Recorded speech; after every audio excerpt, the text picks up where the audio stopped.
Hello, everybody. Welcome to the Punch Up Pod with Lila and Pat. Happy Wednesday. How's everyone doing today? Pat, how are you, my friend? We have a guest, so we can skip this whole awkward Oh. how you doing stuff. I love having a guest because I don't have to pretend I had a good week or Shut did me anything down. interesting.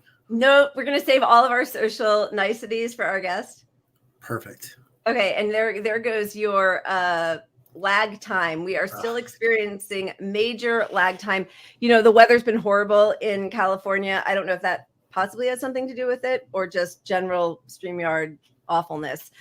Before we bring on our guest, though, we just wanted to thank our members. You guys are amazing, awesome. We so appreciate our pup heroes and sheroes. Thank you. And a reminder, please, always, I know Pat gets embarrassed to say it, but to like and subscribe and smash that notification bell. We are going to be having some non-Wednesday shows that are a little more spontaneous. So if you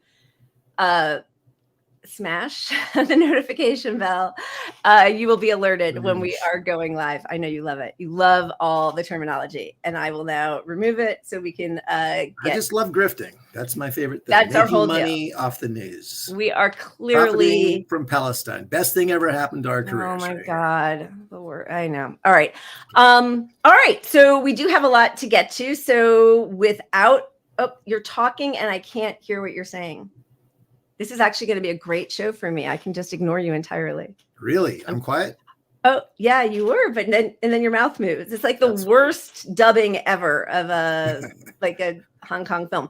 Okay, we are bringing on our guest. We are very excited to welcome Julia Doubleday, who's a writer for The Gauntlet. Hello and welcome.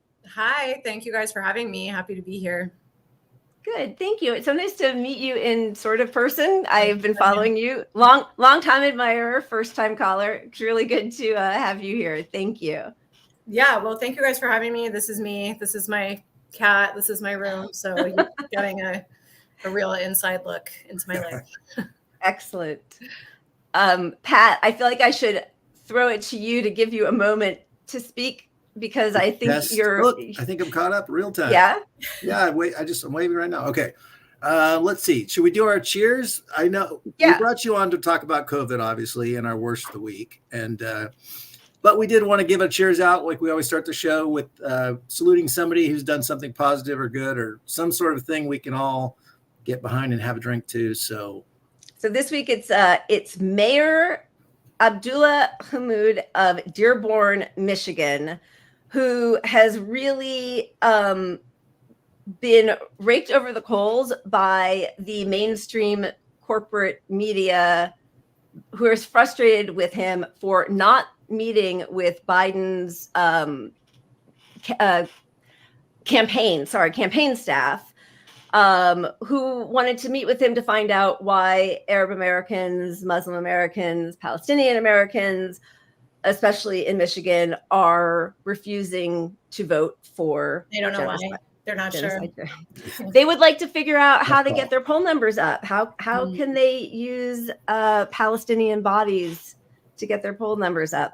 So he's been on lots of different shows, but I think this clip where he was on with Abby Phillips sort of sums it all up beautifully in the way he's handling the really pernicious questions that they keep lobbing at him. So we're going to throw that up there. Does it worry you about what a Trump presidency could mean for those lives that you said earlier? You're concerned about each and every one of the innocent people who shouldn't die being saved. Absolutely. I think Trump is a threat to American democracy.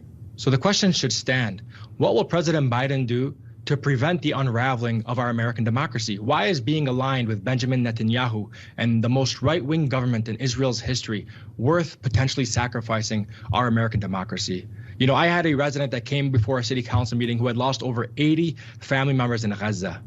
And the question in everybody's mind is, while we send our condolences for your loved ones, we want to know how you're going to vote come November. And I think that's extremely dehumanizing to think of Palestinian lives only in the context of polls. There's never been a war in history in which 80% of the country is absolutely decimated, where 100% of the population has been displaced, and where 50% of all the deaths are children. That has never happened. For us, we want action, not lip service. If President Biden wants to take a firm stance, he can begin by restricting military aid to the state of Israel. He can begin by calling a ceasefire, because right now, nearly 200 civilians are killed each and every single day. These are tangible steps that can be taken, because what we understand is only diplomatic efforts can lead to lasting peace and justice.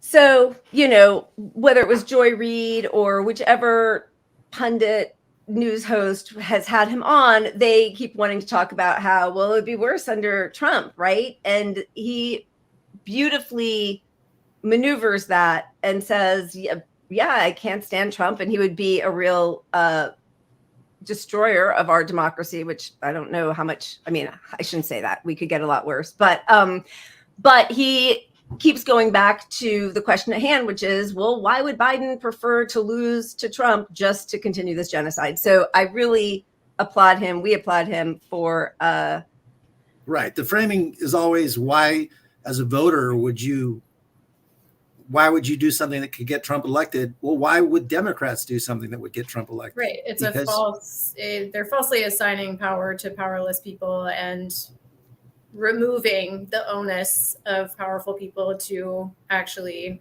act in the situation. So, wow, he's fantastic. I hadn't seen that. So he's great. And there's so many clips that are so much longer. We've been going through all of them, and it's really inspiring, but you know, we wanted to keep it to a shorter amount. But anybody, if you get a chance to see that whole clip with Abby Phillip, and there's also one with Joy Reid, and they all take the same tactics, and he really handles them beautifully. So cheers to the mayor. Hold fast. Cheers. Cheers. What's the delicious pink drink you're drinking? I know. I was just going to ask you. Well, I was instructed to bring a cocktail. It is vodka and lemonade. Oh, okay. Leftover stuff that I had in my house from New Year's. So that's nice. Good for you to have something left over. I never have anything left over. I'm a weekly liquor shopper. Vodka Diet Tonic. What do you have? I like to buy random beers, usually to fit the show, but all I could find was Slap and Tickle. It's an IPA. I don't know how that fits the show. Apologies, but that's what you're in for here. I like it. Slap and Tickle. Okay. All right. We have so much to get to, and we don't have Julia for that long, so I want to make sure we dive in. Should we get to our worst of the week? Which is not Julia, by the way. Right. Julia's here. Thank you for coming on as our worst of the week. We hoodwinked you.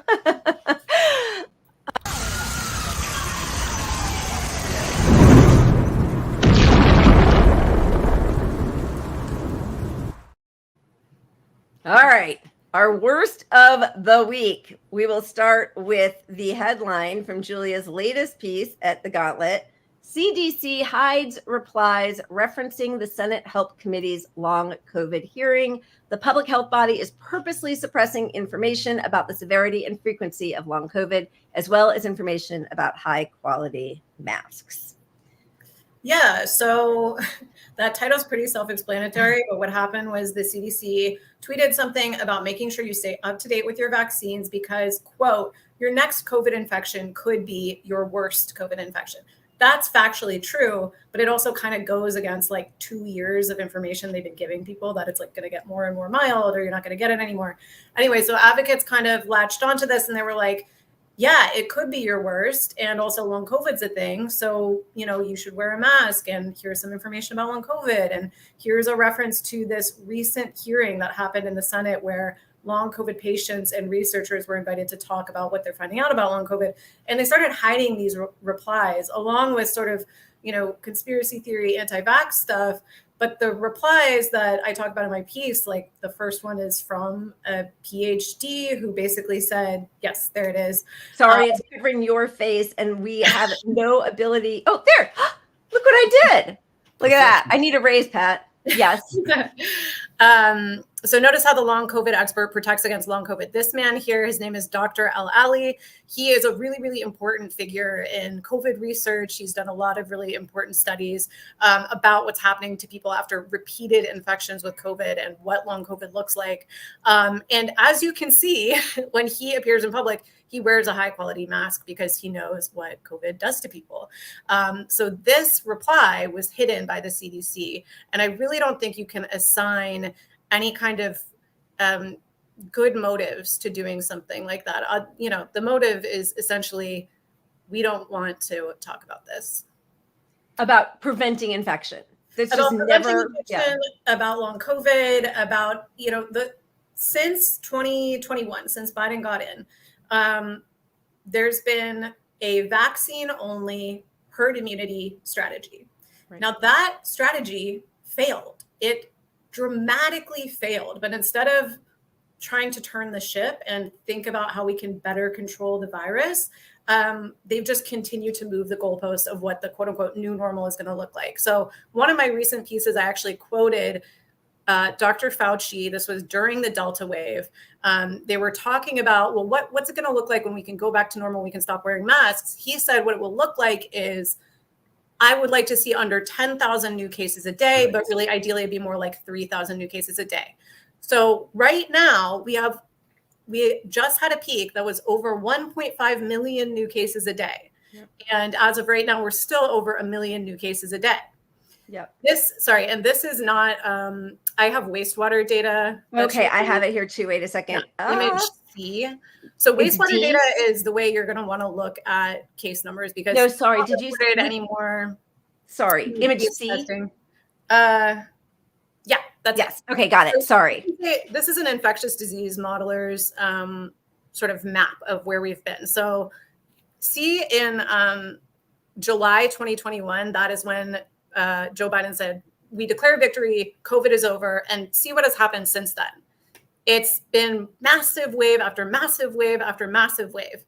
Now, a lot of people have been at this point convinced that like, well, that's fine because it's basically just a cold now. It's not. It causes disability at a very high rate. And not only that, your immunity to COVID is very, very limited and lasts only a short period of time, either from vaccination, from getting the virus. You can get a few months of immunity, then you're going to get it again. So like the average person is getting COVID more than once per year. I think it's like 1.3 times per year on average.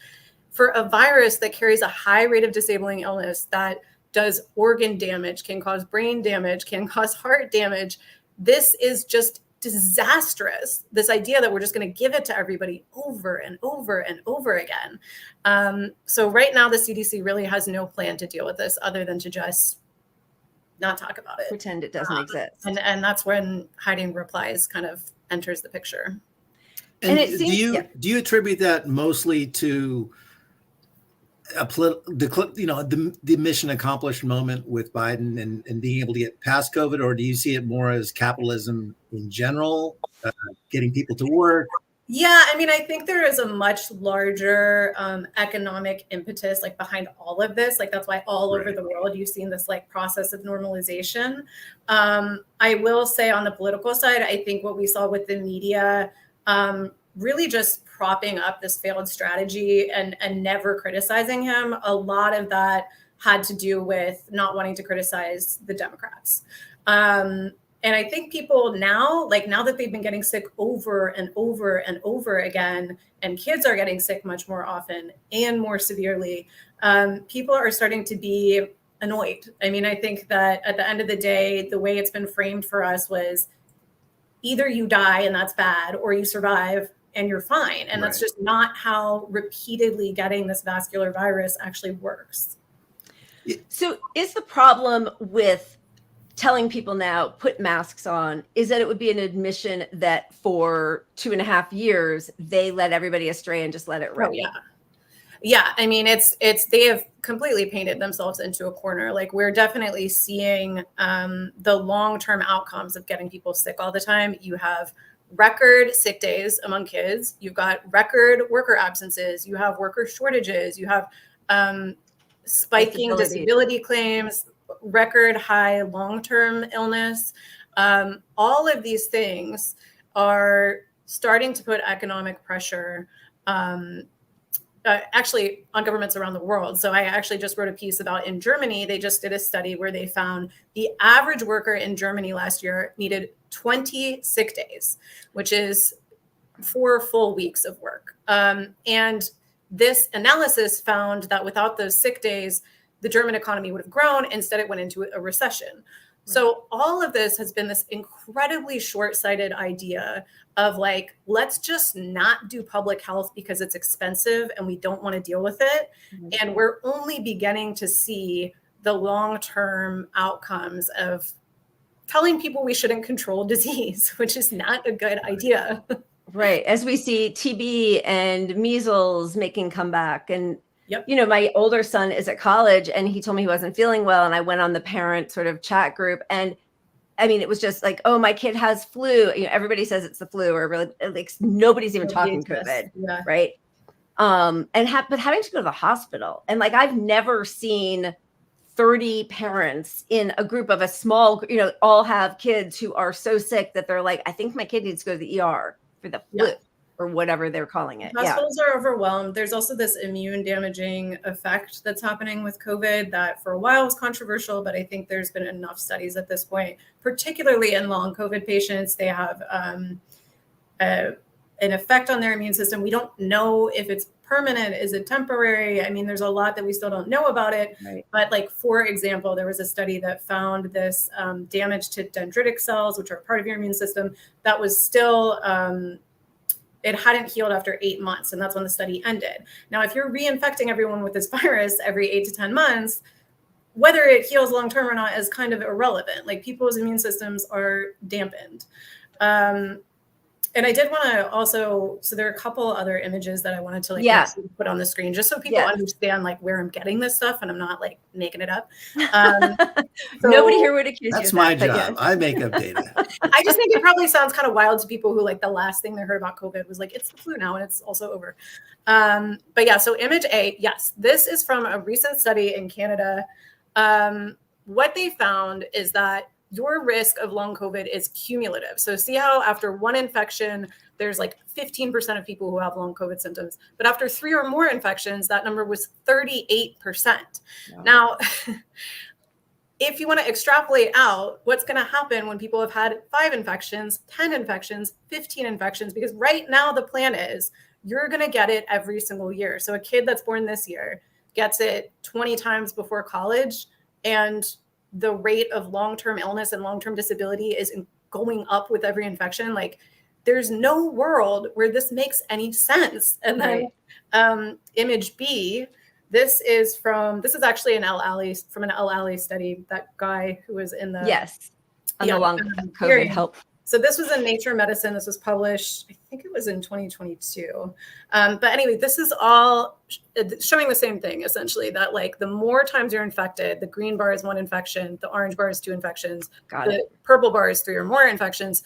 And you see on the left, the things that are happening to people, it's not just like I'm tired or I have a headache. They develop diabetes. They develop heart problems. They develop mental health problems. They have neurological damage, which is actually quite common after COVID. I'm talking about brain damage, which I also brought a few graphs about that. Yes. So this idea, you know, and to be clear, some of these effects, yes, here we go. So this, we're both pushing buttons at the same time. Sorry.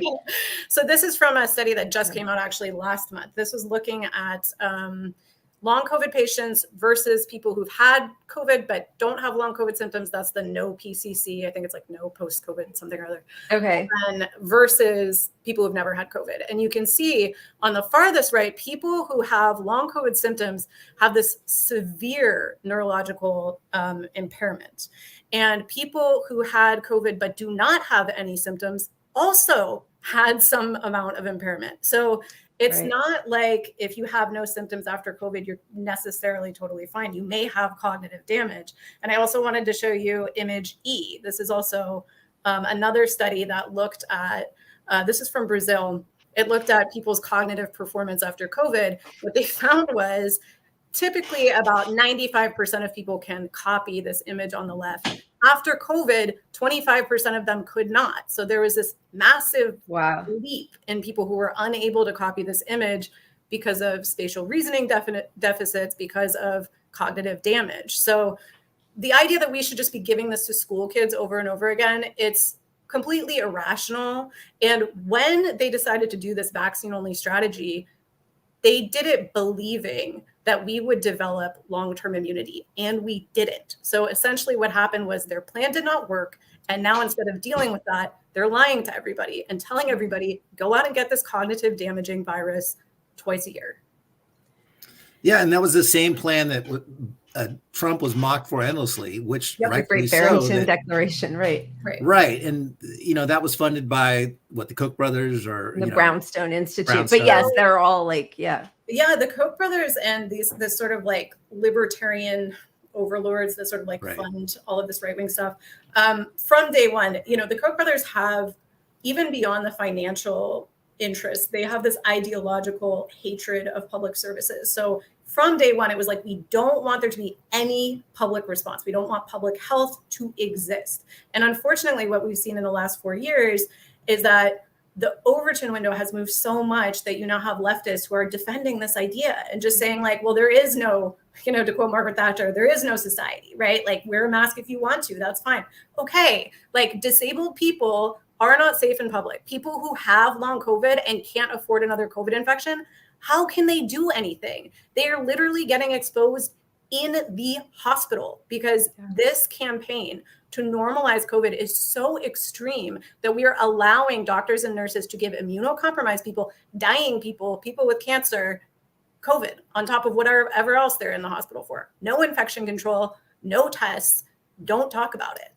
How is this being allowed legally? Like, I'm shocked that there's no liability and that there aren't like a whole group of lawyers who smell money in the water. Honestly, yes. So this is something I have been talking to folks about for a while. One, there haven't been a lot of lawyers that want to take these kind of cases. But two, the issue is when the CDC says something is okay, or the CDC provides guidance, if you can show as a hospital you're following the guidance. Right. It's reasonably safe to assume the CDC is not lying to you about your safety when they say this exactly. And it shields them from liability. And additionally, there are also liability release forms that people have been asked to sign that say like, well, if you get COVID here, like that's, that's part of treatment, and I think so many people are caught up in this idea of COVID being a cold. They can't conceptualize the idea that like, okay, if you have cancer, if you've just had a heart attack, it's not good for you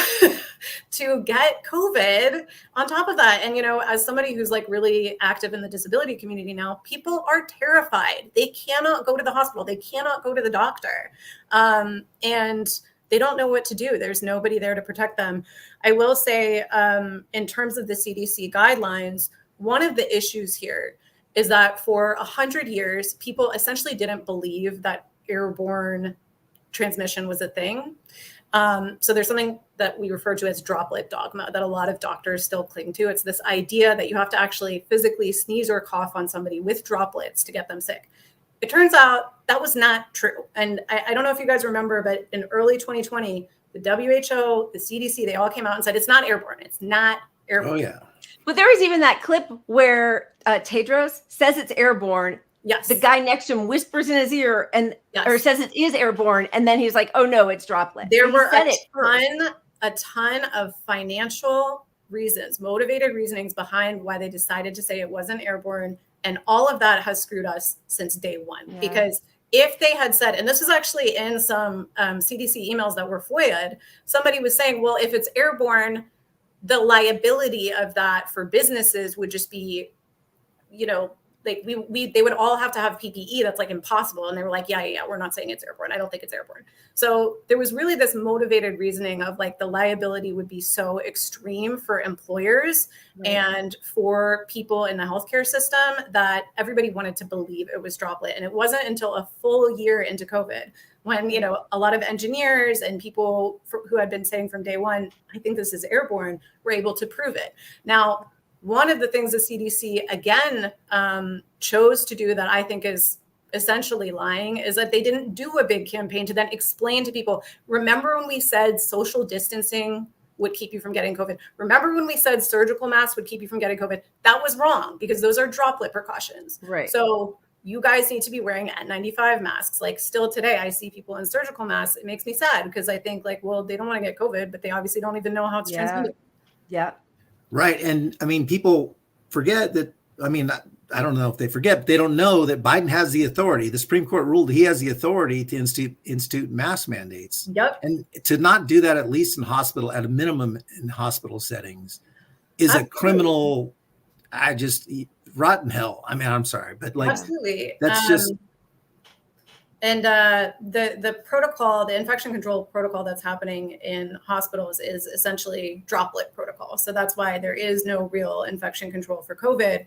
And actually, I was kind of involved there's a body called HICPAC that advises the CDC on infection control.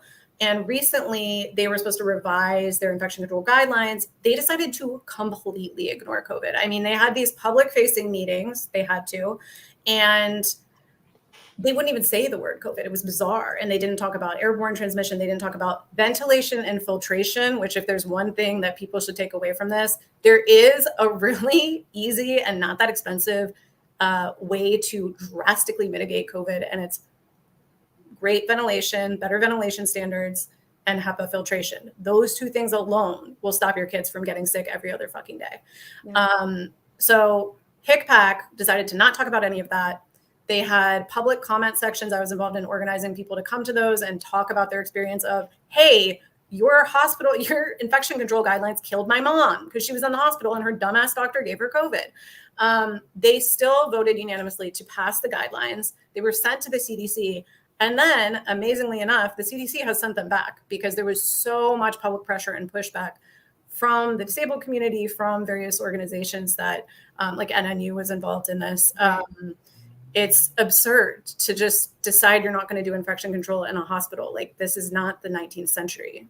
Yeah, I mean, hospital-acquired infection is like a whole huge category of people who aren't suffering from COVID, long COVID, and all of the effects of that.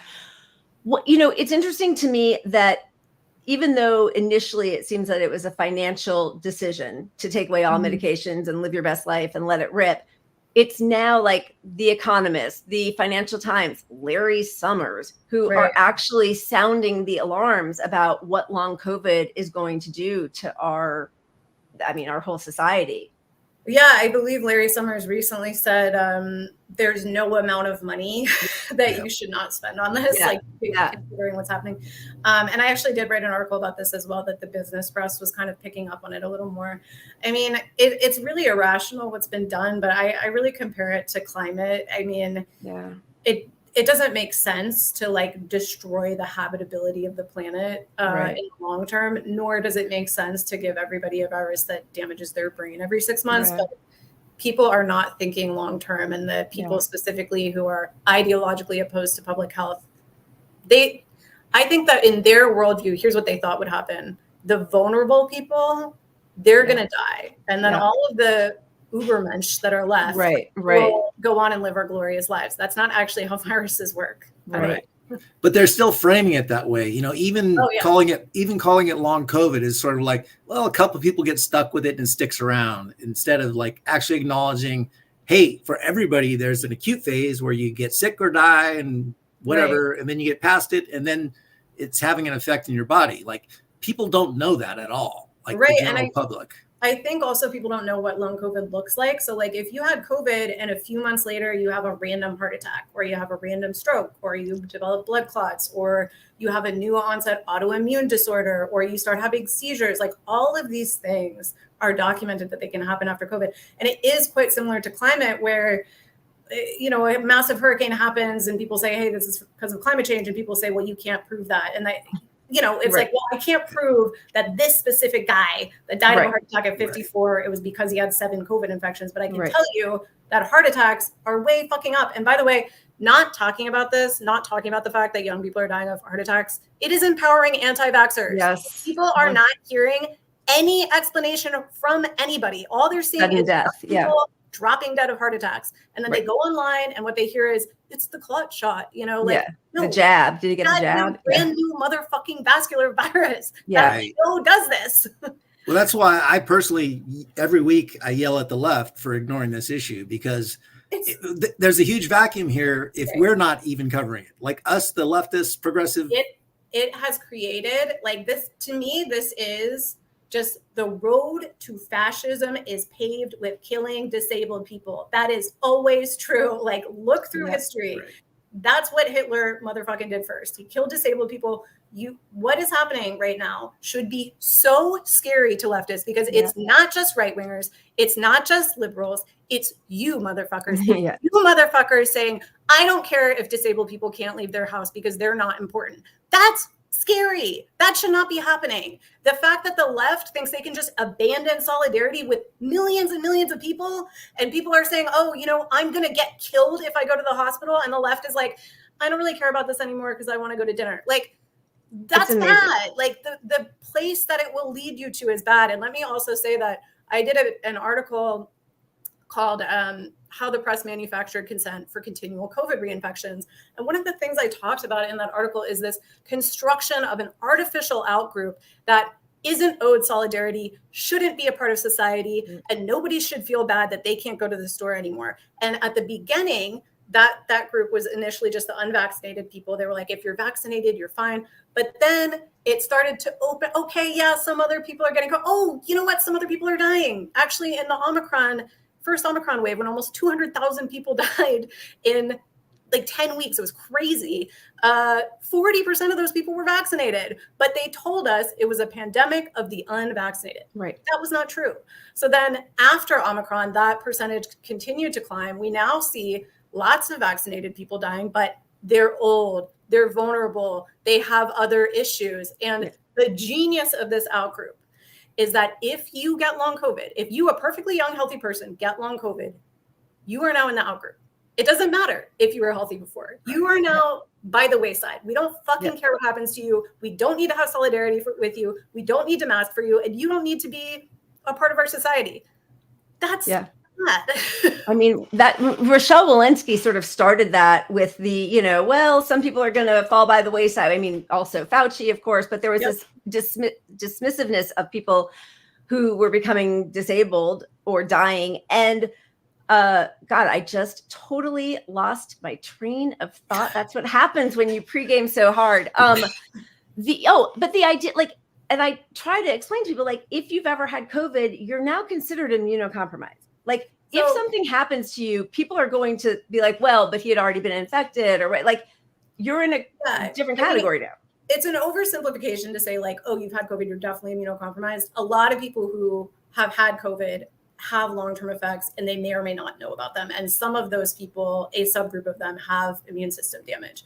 I have a friend who has had COVID 3 times. She seems perfectly fine. She got a lymphocyte panel because I told her to. Her T cells are completely out of the normal range. Like, there are things that can happen to you. Her cholesterol is also high.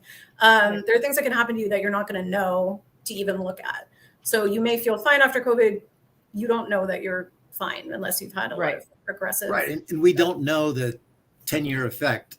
Cancer rates could be through the roof. That is also true, because the immune system is very important to controlling the growth of cancers. So we really do not know what's going to happen. But but the stuff that we do know is incredibly negative. Like this whole idea that we're all just going to ignore it out of existence. Well, the new normal, we've already come to realize, is this constant reinfection. And with this immunosuppressed population, this resurgence of the measles, the tuberculosis infections, all of these viruses are going to come back. Of course they are. I mean, there's no public health anymore. Right. And one of your slides I wanted to show, because I mean, this is the left ignoring it when class and income inequality is the biggest issue we fight for. COVID impacts poor people a lot more than it does somebody who's wealthy. absolutely. And actually, I didn't send you this, so obviously you can clearly see the trend here in terms of income, but also racial demographics. Like white people are the demographics that are least likely to take precautions, and Black people are the most likely. And the layers of like racism, ableism, classism that are going into this. Let me also just say, a lot of these motherfuckers who like make six figures and are working from home, they have unlimited sick leave. They can get Paxlovid. They can get tests. They can buy HEPA filters. What about people who have to go to work, and if they miss work, they don't get paid? Like the idea that like just giving them COVID. I had COVID recently for the first time in November, and I was sick for like, I had to take off work for 3 weeks. So either if I hadn't had unlimited sick leave, what I would have had to do would be either lose 3 weeks of income or go to work while I'm sick. Both of those are worker rights issues. Like, why are workers being forced to go into work sick? We just saw California and New York, two liberal states, both reducing in California, 1 day of isolation. That's not even isolation. That's just a sick day. And then New York, I think they got rid of guaranteed paid sick leave for COVID. So, well, and there was a study that just came out, said, we pulled the slide, unfortunately, because we had so many slides tonight. But what, do you remember the number, Lila, of the number of people who have lied about having an infectious disease? Yeah, it was like work. Yeah, but I didn't think, you know what? 75%, I think. Yeah. Did you say 25 or 75? No, 75. Yeah, 75. Yeah, that's what I thought too. And I thought, oh, maybe I'm just exaggerating in my head. Yeah. Well, because you have people like, you know, Vinay Prasad saying, don't even test, just go back to work. Or go back to school. What are you going to do? You know, the whole thing of like learning loss, get those kids back to school. Well, as you said, the more marginalized communities, especially Black and Latino parents, said we'd rather keep our kids away, because the truth is we keep underfunding the schools. So you can send them back to school all you want. There's no ventilation, there's no clean air. And when you're talking about, you know, what's his name? Aja, who I went to school with, what's his name? Project. No, oh my God. This is what happens. It doesn't always happen like this, Julia. I'm just embarrassing myself in front of you. But anyway, you know, their kids like Leanna Wen, they go to fancy Ashish yeah, thank you. Go to fancy schools where they do clean the air. So like you're sending kids back learning loss. They're sick and you're not cleaning the air. And by the way, how expensive is it to clean the air? I mean, I guess we've stopped cleaning the water. We're never going to clean the air. We're just done. It's really not that expensive. And I mean, schools are actually really, really bad in terms of the CO2 levels in there. So a lot of like advocates have now, I have one now, I have a CO2 monitor. It's a couple $100. So like not everyone can afford one. But, you know, if you bring them around with you, what you'll find is like schools have some of the worst CO2 levels.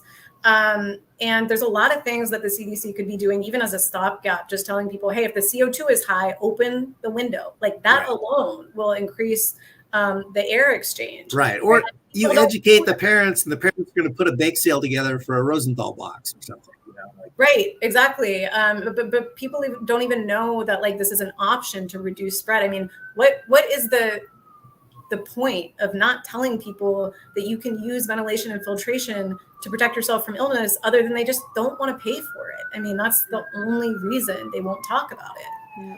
And, you know, if the media was doing its job, I mean, you are in media, right? But the mainstream media was covering this, there'd be too much pressure to not act on this. Absolutely. The media did a good job under Trump holding his feet to the fire. And they very consistently were like, look at this horrible man who just thinks vulnerable people should die. And then under Biden, they're like, only vulnerable people are dying. So like, back to work.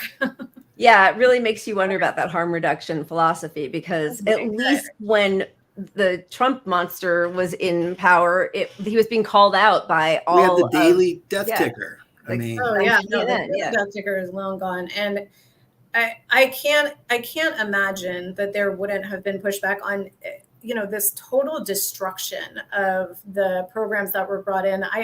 It's hard for me to wrap my head around the fact that the left has just watched, well, like millions of people get thrown off Medicaid and all of these other expanded things that happened during COVID. Oh, the tests aren't free anymore. Paxlovid isn't free anymore. everybody just was silent. And I honestly think part of it, I think it's very psychological. I think people wanted to move on from COVID and like cannot deal with it not being over, like on a personal level. Part also when there's no light at the end of the tunnel, right? Like if there were a plan, like when it was, hey, everyone wear masks, we're going to flatten the curve, we're going to have that, but like, then everything just fell apart. And so now it's like, well, what am I'm just going to sit at home by myself. Like it's, you know, I've seen a couple of people in the comments and I feel this a little bit. I have two sons, 18 and 21, and they want to go to parties and not be the only one wearing a mask and all that. And I mean, I really get it because there is no end in sight that we know about. I think that's why we have to talk about the ventilation stuff, because honestly, like, I don't envision a future where everyone's wearing masks forever. I'm going to personally wear a mask in a store. You know why? Because I don't want a virus that damages my brain. If you want to go fucking nuts, I personally think it's a bad idea, especially since we know that the more times you get it, the more likely you are to get long-term disabled. And if you want to know what long COVID's really like, don't read these motherfucking articles about like, oh, we're not sure, blah, blah, blah. Go on the forums, go on Reddit, go into the long COVID forum and read what is happening to these people. Their lives are destroyed. I go on there. It's tragic. I mean, like this woman I was reading, I got sick with COVID. I couldn't go to my job. I couldn't pay my rent. I lost my house. Then I moved into a hotel. I started driving for Uber. But then my long COVID symptoms were really bad and I had to take more time off. Now I'm homeless. My life is ruined. It's like, there's no safety net. Like the way people are moving as if like, oh, if I get disabled, I'll just like watch TV. You're not going to get shit. Like, unless you have money to last you the rest of your motherfucking life, put a mask on because you're not going to have a way to make an income. Like, and I think it's not even a choice at that point. That to me comes back to the framing that it should be enough for the left to latch on that disabled people are really extremely at risk, but it's not for Americans. We're selfish as fuck. And I think if it was framed more as something that affects everybody, like you, healthy dude, like I'm healthy. I don't have anything that has high risk of anything except maybe my age soon. But other than that, like I'm mostly wearing a mask, I'll be honest, because I know what COVID does. Now I'm also going to wear a mask anywhere that puts anyone at risk. But I mean, the general public, we have to admit, is selfish as fuck, and they need to know this is a risk to them. Like, I mean, so I have friends that are like varying levels of COVID safe. I'm very COVID safe. I always mask indoors, but I also like, we'll eat outside on porches and stuff. And I have friends who like, they always mask indoors, but they still sometimes go to a bar. And it's like, that's a lot better than nothing. Like if you're like, I still want to go party. I still want to go to a bar. Like, just wear it in the supermarket because like all of us like doing a little to help bring down the it's like exponentially up or exponentially and that's exactly why ventilation and filtration will be so important because some people are like, well, even with ventilation and filtration, if someone's standing right next to you and have COVID, you're still going to get it. It's near field transmission. That's true, but the odds that the person next to you will have COVID will continue to come down as more places are better ventilated and filtered. And, this is really just the latest. If we had done this the right way, this could have just been like the next big leap forward in public health, right? Like, we had a time where we had to learn how to process food correctly and clean our water. And now we're going to do that with the air. And that's great if we could get out of denial, because a lot of these viruses that we thought were droplet borne, like colds and flus, they're actually airborne too. So in this process of upgrading filtration systems, we're not only going to drastically reduce COVID, we'll probably be able to eliminate a lot of these much less transmissible viruses. I mean, even during the original lockdown, which by the way, was like not a real lockdown. A lot of people kind of wore their masks, kind of didn't. A lot of people wore masks that didn't work that well. Some stuff was open. Even during that first winter, we completely extincted a flu virus. Like there's a strain of flu that's now just gone forever. That rules. Let's do that again. Here. All right. You're amazing. Oh my God. You've been here for such a long time. Thank you. Everybody, like I'm trying to read the chat as fast as I can. Everybody is really loving everything you have to say. We have a very COVID conscious audience. So we are incredibly grateful for you bringing on your expertise. Thank you so much for having me. This was so fun. So where can people find you, Julia? Oh, yes. Thank you for reminding me to do that. I always forget to plug my thing. Okay. Yeah. TheGauntlet.news is my Substack. I started it like a year ago because I was sick of like messaging all these journalists being like, will you write about this? So I kind of just like started it on a whim and it's continued to grow. So great. Everyone should definitely check that out. Yeah. So definitely check it out. And on Twitter, or do you not social stuff, or do you care? What is my Twitter? I think it's Julia_Marie. Maybe we'll put it all in the description. Julia_Doubleday, which is my last name. Oh, okay, Doubleday. But then you sorry. And I had to double check because sometimes I go by Julia, sometimes I go by Julie. So like, okay, my name. Basically. Got it. Thank you so much for coming on. We would love to have you back anytime. Awesome. Thank you. Yeah, you're amazing. Wonderful. You're brilliant. I love your tweets and that you're sharing information out in the public. It gets shared a lot. That's how you got on our radar. You were on my radar way before the articles that you've written. Awesome. So, yeah. Thank you guys so much. And thanks again. Like nobody's talking about this, so it's awesome that you guys are. Thank you. Thank you so much. Bye-bye. Cheers. Bye. That was amazing. So good to have somebody who has all the knowledge at her fingertips. What? I don't? You're Come close. on. You're no, close. It's here somewhere. With my brain lag and you making up numbers, I think it's good just to have somebody who is very trustworthy. No, but that was great. And I mean, I think I've definitely fewer than 10 times over the last 4 years been indoors without a mask. But it's also nice to know. So I mask everywhere all the time. Like really, there have been fewer than 10 times that I haven't. Which I should not have done, but okay. So, but the ventilation, the cleaning the air, it's much easier, obviously, out here in Southern California, but I just think at least to have other options to mitigate the possibility of infection. And ventilation, as she brought up, the reason that we have a chance to do this is that it's passive. People don't have to do anything. It's just we have to require clean air places we go. Yeah. And unfortunately, the reason we don't have any of this stuff is our politicians and our government system is set up for short-term benefits for whoever puts policies in place. And we've let the right wings. We've ceded this issue to the libertarian right, to the business owners, to corporations, and they own all of media, so they don't call them out on it. Yeah. So whoever's paying the politicians is going to get the policy passed. We don't matter in this situation, but we need to raise hell until we do. That's right. That's right. It is always about the people power. All right. I just saw you quickly caught up. I think we need to hash it out. Should we hash it out? Let's hash it. Well, no, let's have a shot. Should we have it? Thank the gods. Come on, let's sure. Well, or whatever. Are you calling an audible? I mean, it's gonna land on a shot. We're gonna have a shot regardless of what it lands on, and then show a video or something. Let's do it. You're spinning the wheel? Here we go. Push the button. Baby. All right. Cheers to puppets and to Julia. She was great. Cheers. Yeah, this will be a good cleanse while we have a shot. I got to get my scrolling down here a little faster. Puppets. There we go.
That was very sweet. Look, you always say that I'm wholesome. You chose that. That was very wholesome, Pat.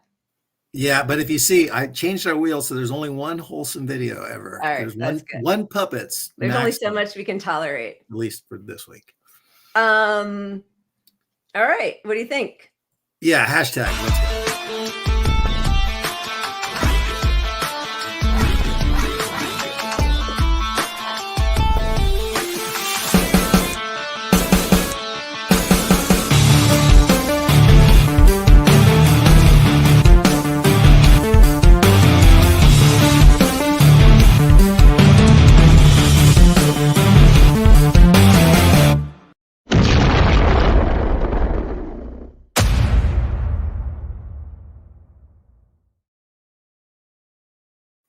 All right. Awesome. So we are starting. What is it? Fuck them poors. Poor propaganda. Poor propaganda. Because look, this week, if you were on Twitter, you saw a lot of crazy ass propaganda put out by the right. And Wall Street Journal, New York Times, they were off the charts with all their nonsense. I mean, they all read like parody these days. They really do. And I mean, it's so funny you say the right, because it just feels like it's the whole power structure, right? I mean, it's just all corporations, neoliberalism, whatever it is. But we do need a new term for that, because the right, I do always say the right, but I mean, the Democratic Party is right now. It is. So I mean, it's a right-wing party. That's the rub on it. It really, it's really sad. And we see it every time that they say that they are just reaching across the aisle to compromise. They will never do that the other way. They will never extend a hand to the left. All right, let's just take a quick look at our man Warren Gunnell. Keep receipts. Yes, that's right. Keep receipts. Real weekly wages for the average worker are $44 less today than they were over 50 years ago, while the real price of a median home is some $200,000 more expensive than it was in 1974. And the boomers say, why can't the slackers save for a rainy day like we did? 44% of Americans can't pay an unexpected $1,000 expense from savings. We're just not wired to save, the expert says. So once again, these are... Yeah, they put the blame on them. Like, we're not wired to save. It's saving. You can't save. And if you have an opportunity to save, your life is so, you're working at some shit job. Like, you're going to spend $20 to go to the movies. You're not going to save. You need to do something to... A little joy. I mean, like, that's the other thing, so many people who are working 2-3 jobs, they get no vacation, no paid sick leave. They're never going to be able to afford a house. And so they're judged on maybe buying an expensive coffee or avocado toast. That was like the expense, the luxury of the day a few years ago. And the fact that still is being thrown at people now is really, electricity bills in the United States have risen by 25% since January 2020, while natural gas bills are up 29% over the same period. So rent, we've always shown the rent skyrocketing, GIF, whatever you want to call it. But the rent is astronomical. Wages aren't keeping up. Gas and electric are 25% less affordable than they were 3 years ago. Under Trump. How's that going to go for Bidenomics, which they don't even talk about anymore? They just kind of keep doing these, propaganda pieces. Yeah. And then, you're going to intersect this with COVID. Young people are more likely to be out getting COVID, to be honest, right now. Yeah. They're also strapped. So when they get COVID, they're more likely to just go, I don't have COVID. I got the flu and I'm going to go to work after one day, because the government says we should go to work. And one day after I get COVID. How many podcasters who you watch or shows that you watch or listen to, they are coughing and like sniffling nonstop. And actually on Breaking Points, I think yesterday, both hosts were sniffling and coughing. One of them had just been out sick and then said something like, look at us, we still power through and we come to work sick. And it's like, good old Americans powering through and spreading it, by the way, to everybody around you. I'm sure that the camera guy and the makeup person and all that, they're thrilled that you're powering through. So now they can get sick, and then their kids and their spouses. And I mean, it's really, Well, this is the economy, so I won't go on COVID I longer. know. But I mean, look, meanwhile, Yeah. here. Well, no, go ahead. Here's some Yeah. of the articles we're looking at. Paul Krugman. I cannot believe I used to like that man. Our economy isn't Goldilocks. It's better. Who's is that for? Like, it's just for the New York Times readers to feel good about themselves. I mean, to these people, the economy is 100% their stock portfolio. Yeah. Like that is the whole of the economy. Yeah. Yeah. It's gross. It's really gross. What's this one? Oh, that was, Let's look for. Thank you. Oh my God. Thank you so much for that. I hadn't thought of it that way. If we weren't overcharged, we wouldn't have innovative treatments. That is such a lie that's been debunked a million times. Yeah, thank you. Because obviously these same drugs are available in other countries. And you're saying just because we pay $1,000 and every other country pays a reasonable price, they're charging these other countries a reasonable price because of us overpaying them, is what you're saying? Like, because we overpay, they can afford to come up with these innovations? No, they're getting rich off it across the board everywhere. These companies are not less innovative. There are fewer innovations because so much has been shut down if it's not seen as immediately profitable. So like there are, these sort of like antibiotic resistant groups of people is going to keep growing. And there's no incentive to come up with a new one because they're not sure exactly what it would target and how they could make the most off of it. Whereas if everything were publicly funded, like the US shut down a lot of government research and development, but we still funnel taxpayer money to private companies to do that. Yeah, exactly. Or even if we just funded at the same rate, but we got the patents as a government. Yeah. Instead of private, we're funding private patents. How does that make any fucking sense? It makes none. And no logical person looks at that and goes, oh, well, it's a good thing you're paying higher prices because of innovation. Yeah, it is such a lie. It is such a lie. We know we fund the research. We see what happened as I think Devin said, India, China, Cuba. Somehow it's not capitalism where they're managing to innovate. I mean, it is such a lie. Yeah. Cuba has a cancer vaccine. I mean, now it's not for everything. Yeah. It's lung specific. cancer. I mean, they say lung cancer and lung cancer. I think that their vaccine for COVID is much more successful than ours. And I mean, obviously this is long forgotten, but remember Biden's moonshot to cure cancer? He was going to cure cancer. Meanwhile, he's fucking, the whole world's dying because of a plague while he's curing cancer. Which also, by the way, can spur on cancerous growths, COVID. Absolutely. So like, he's such a... But look at Merck. There's a life-saving cancer treatment here called Keytruda. It's $200,000. They made $25 billion in sales last year. I don't know how a person who works for these companies or profits off of sickness or, the military, I don't even understand how they can function in life. It must be, how does that not just destroy your soul? I just don't even understand. I think they rationalize it. Like if we hadn't done this research and this brilliant work, 100,000 people would be dead. Okay. But if you release the patent and charged a reasonable rate, 1 million people would be alive from it, or 20 million people would be alive from it. But they hang on to that. Like if we didn't make this thing happen. Yeah. Yeah. I guess that's how they rationalize it. And I do think that, just like people, there are people who, we're all children of immigrants who are here, unless you are, your ancestors were either native born or brought over indentured slaves. But like first generation people who are totally against immigration and want to close our borders. Like, I think that there's an idea that if something good happened to you, you deserved it, but not everybody deserves it.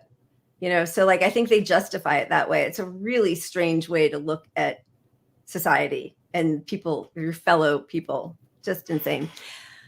It's capitalism. I mean, we train people from birth in this country to like work hard, make money, don't rely on the government. So like, if you can't afford the treatment, they think there's programs that are getting these treatments to people, right? Or Merck donates, like, right, Merck, if you don't have any money, and we'll make some people will get the treatment. Well, no, you're not going to get the treatment. Yeah, you're not going to hit the lottery and get the treatment for free.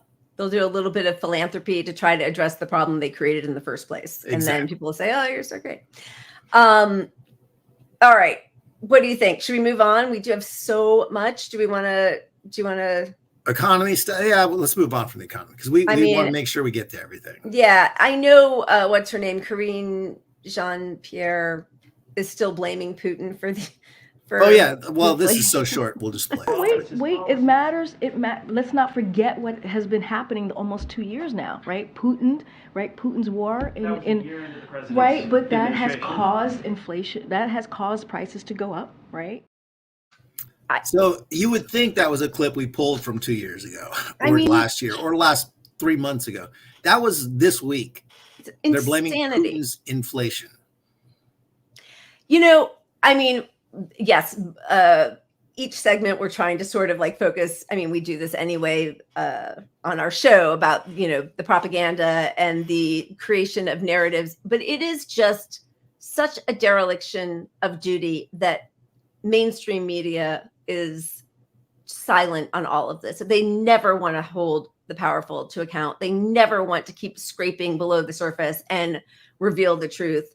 I shouldn't say never. There are moments in the press corps where we see it, but on the pages of every legacy media and cable news show, there is just no desire at all to reveal that Biden could be shaming these people from the biggest bully pulpit in the world and could make things change the way FDR did when he felt like it, the way Johnson did when he felt like it. He could use his executive authority to force all these patents to be available to the public. Yeah. Yep. Not even the executive authority. He wouldn't even have to do that. There are legal pathways towards releasing some of this stuff anyway. Yep. Written into law, like codified, like not up for grabs, unreversible by the next president. If you just enacted, I don't know what act. I could make up some name, but honestly, just naming the companies and saying, hey, it'd be really nice if eggs weren't so expensive. They don't have to be. Fix it. Like, it's disgusting what you're doing to the working class. Yeah. They're targeting ticket price gouging, which, and blaming it on Putin. It's mostly affecting people with enough money to buy tickets, which are too expensive anyway. Right. So it's not helping Joe Blow at all. Right. Yeah. It's a very small, specific group, which, by the way, I'm great with that, but he could be doing, whatever. He's such a It doesn't meet the moment is the point, at all. Never. But they're celebrating. But he did help create the moment. He helped create the moment that he can't meet. All right, let's erase that from our memory. Yeah, let's do it. Yeah, baby. Yes. Let's go. Let us go. Let us go. A little late cheers to Julia. Thank you for coming on. If you're still watching. Cheers. Yeah, we're still doing it, right? Yeah, baby. That's why we keep this up. That's why we're supposed to remove them, keep them. What are we doing? No, they auto remove now. It's okay. All right. Technology. All right. We have AI working for us here. Cheers to technology. Cheers. We could erase all these shots. Yeah, baby. The gods are on our side. Let's do it.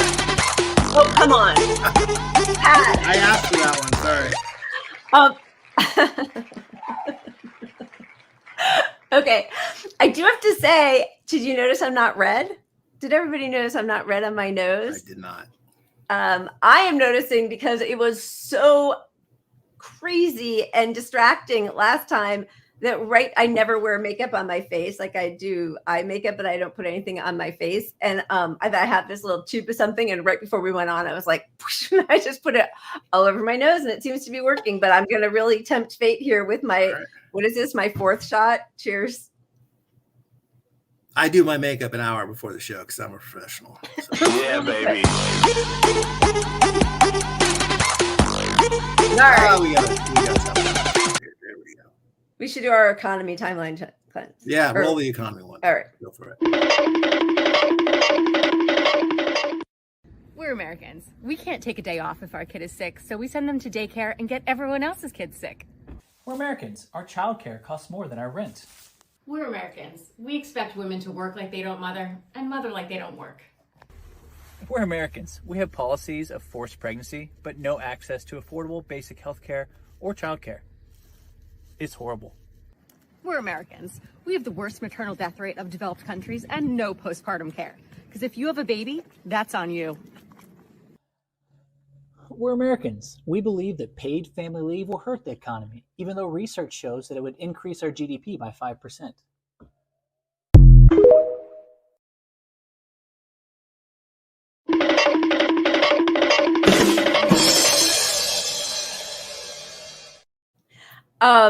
Thank you. I'm seeing people in the chat. I appreciate those of you who noticed that my nose wasn't quite so red as last time.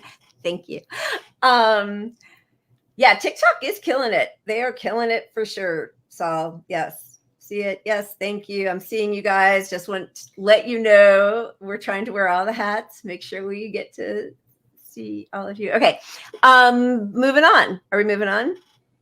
Yeah, economy. What do we got next? What was that? I think we're going to Israel. To the Hague. To the Hague. There we go. All right. Going to Israel. So, by the way, I was right. That's the most important thing in this section is last week when we were talking about the U.S. suspending its funding of UNRWA because of the allegations, which they haven't investigated, which were decreased from 12 people out of 30,000 to 4. That happened on the same day as the ICJ ruling came out. Allegedly. I think your sources are Israeli news, so yeah. I'm going to question them. It's the IDF has been telling me. You might have been right. But anyway, yeah, it is just such an atrocity that this is happening. And, I don't know. I kind of wanted to go start with the propaganda part of it. Right. Is that all right? Yeah, let's do that. Yeah. I have been okay. So we keep being told that Biden thinks that, he's losing patience with Netanyahu. He's doing quiet diplomacy in the back room. And again, it is just such brazen dishonesty to act like he's upset about any of this as he bypasses Congress to send billions more to continue funding a genocide, as he defunds UNRWA, as he doesn't talk about Palestinian deaths.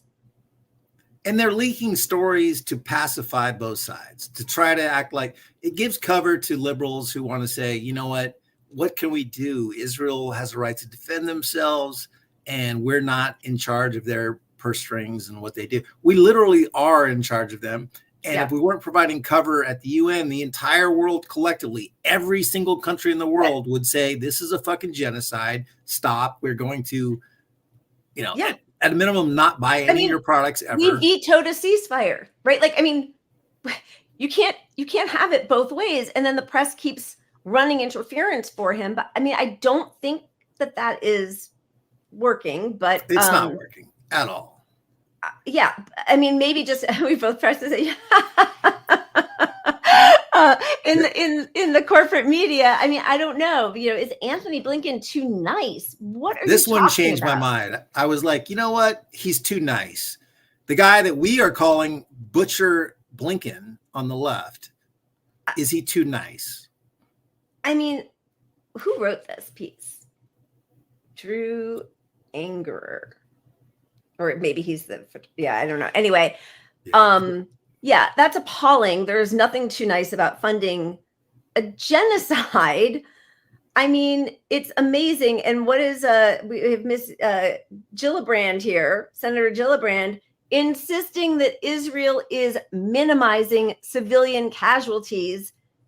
and saying that pro-ceasefire lawmakers in Congress are misled by misinformation from TikTok and China and Russia and our other adversaries. So we're just blaming everything on, Mr. Putin's messengers. And kids that don't understand the problem because they're not the grown-ups in the room. That's the other spin we're getting a lot now. Meanwhile, like the left is massively more informed than anyone else who's telling you that it's complicated, you don't understand it. They don't know anything.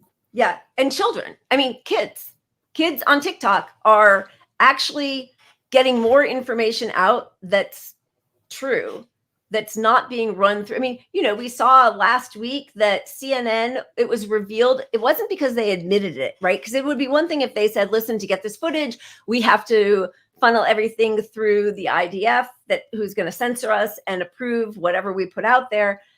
They didn't offer that up. It was revealed about them that all of their pieces were being funneled through the IDF. Well, that's not journalism. Journalism is revealing secrets like that people don't want to be out there. That's what journalism is. This right. And like that information should ruin a network, but it's so accepted that these people are doing propaganda that there's not even any more. Their level of pushback from the public didn't change a drop when they did that. Not at all. I mean, like MSNBC rehired all the people that were doing propaganda for Hillary, who were corrupt as all fuck. They all got jobs a couple years later back with MSNBC, and now they're all just on the air like it's nothing.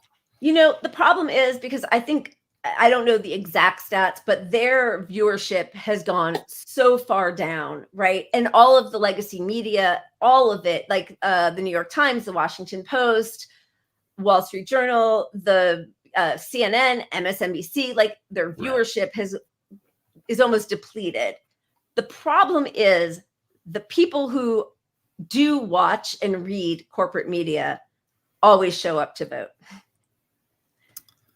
That's a problem. And the public that doesn't tune into much of this at all will suddenly tune in around election time because of the drama of the election and want to be involved. And then they will get, CNN once in a while will do a real news story, but they won't do a real news story near the election on any of the politicians. But they will once in a while, too far out to matter. Yeah. I mean, they told us that Biden was kooky and old and not mentally fit a million times. 2019. Yeah. But I mean, we'll save it for the 2024 section, but we're starting to get some of that because the truth is so obvious that like their viewership right now is the few people that have been uninformed enough to buy their propaganda. Right. Like it's down to them, and they have to keep this illusion that they're an honest media up for that sliver of audience. They're not growing their audience. So they're hanging on to these people.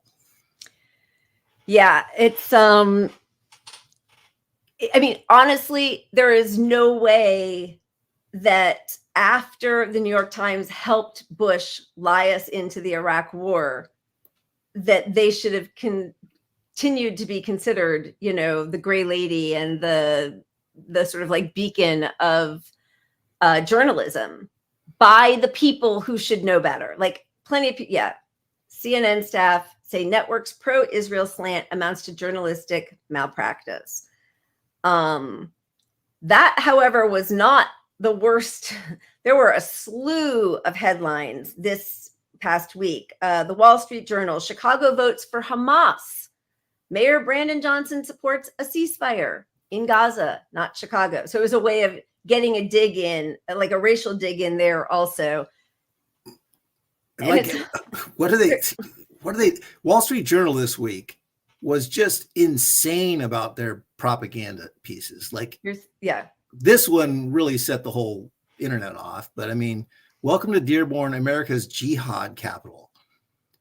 So this is because Biden's going to lose Michigan because they have a large Arab community there. That's it. Muslim and Arab community. And he's going to lose it. It's a swing state that he must win. It's already lost. So now you're labeling the state a jihad. Like, yeah. And that all Palestinians are Hamas and they're all terrorists. And so if you support a ceasefire, you are siding with Hamas.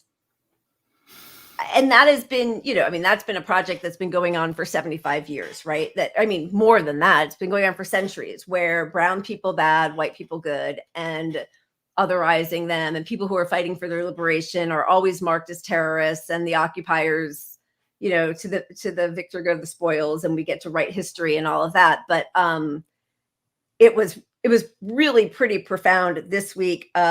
Thomas Friedman, Understanding the Middle East Through the Animal Kingdom. Is there a better description of Lebanon, Yemen, Syria, and Iraq today? They are the caterpillars. The Islamic Revolution Guard Corps is the wasp. The Houthis, Hezbollah, Hamas, and Kataib Hezbollah are the eggs that hatch inside the host. Lebanon, Yemen, Syria, and Iraq, and eat it from the inside out. We have no counter strategy that safely and efficiently kills the wasp without setting fire to the whole jungle. I mean, that is Nazi speak.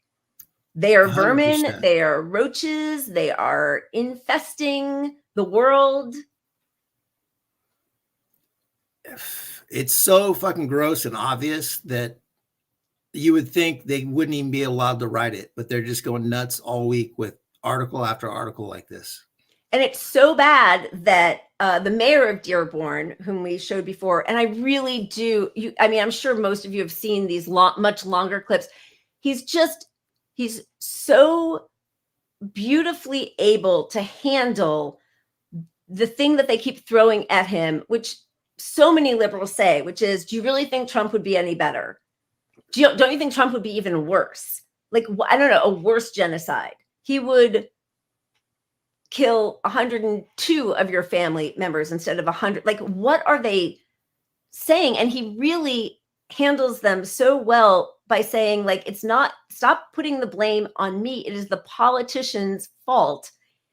He's got to appeal to us and do something for us. But if you had Hitler and another guy who condoned Hitler's policies, and those are the two options, do you vote for the lesser Hitler? That's what it always comes down to with these people's life. Yeah, Trump will be worse. So you got to vote for the 98% Hitler, you know? I mean, they all love Bush now. They love George W. They hate Nader, but they love George W. It's the fucking craziest disconnect.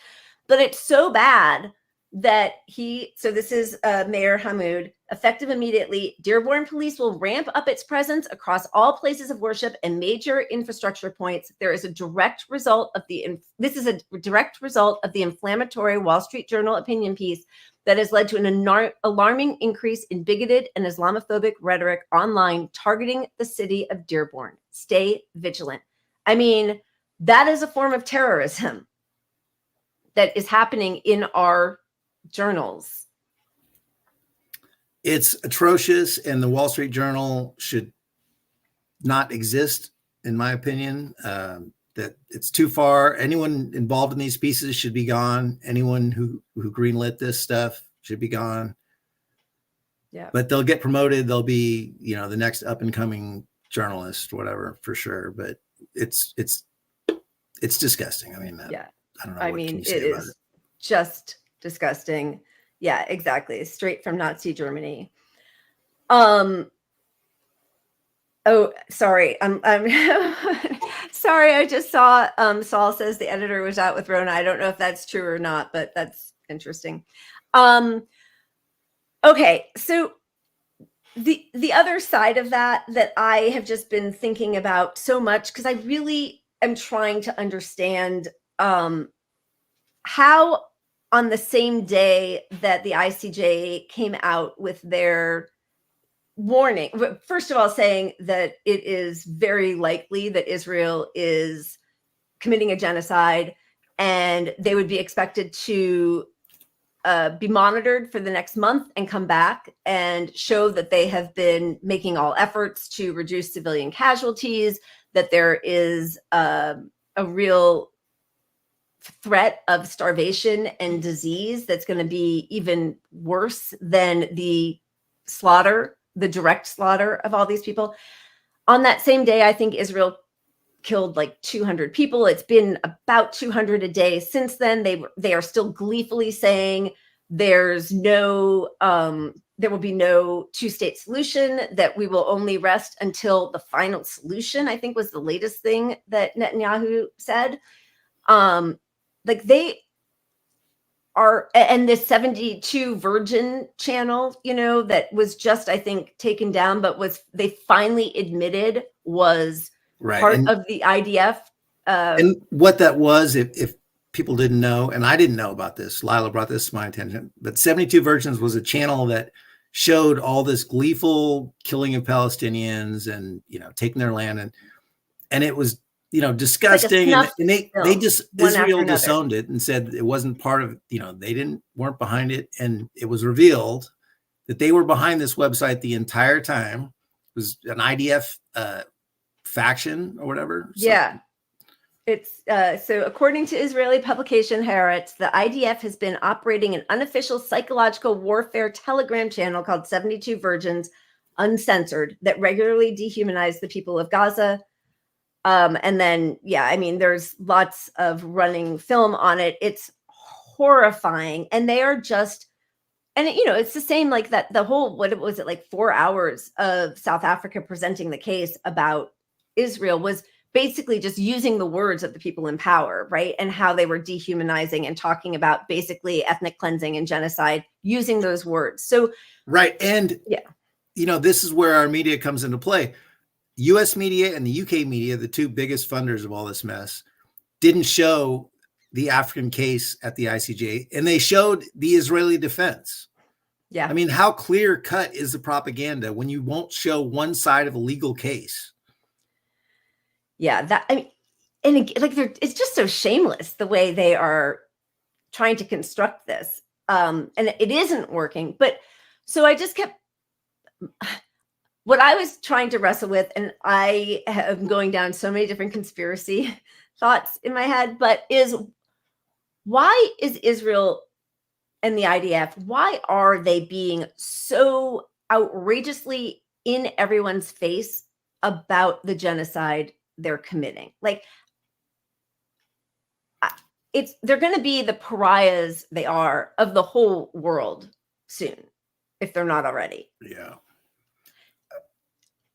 So my quick answer to that is so they can get away with as much as possible quickly, because the second they concede a little bit, right, then they need to take actions to stop the destruction, and they want to make Gaza unlivable, period. And if they deny it initially and then cede something down the road, it gives them cover down the road to be doing the right thing now, at least, or whatever. But if they get on that path now, they can't commit as much destruction and all the atrocities they want to.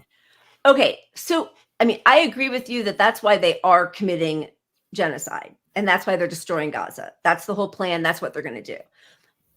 But I think my question is, why are they advertising it? Like, why are they doing it in everybody's face? Why are they videotaping it? Why aren't they disciplining their soldiers who are, videotaping themselves blowing up a university or rolling over people who are seeking, safety with their trucks and everything? And so that is what sort of got me down this road of the sort of like anti-Semitism industrial complex, where I'm wondering if in their minds, because the necessity of Israel is because of anti-Semitism. We wouldn't need Israel. That's the whole case. Jewish people need a place where they can always be safe, where they can always come no matter what.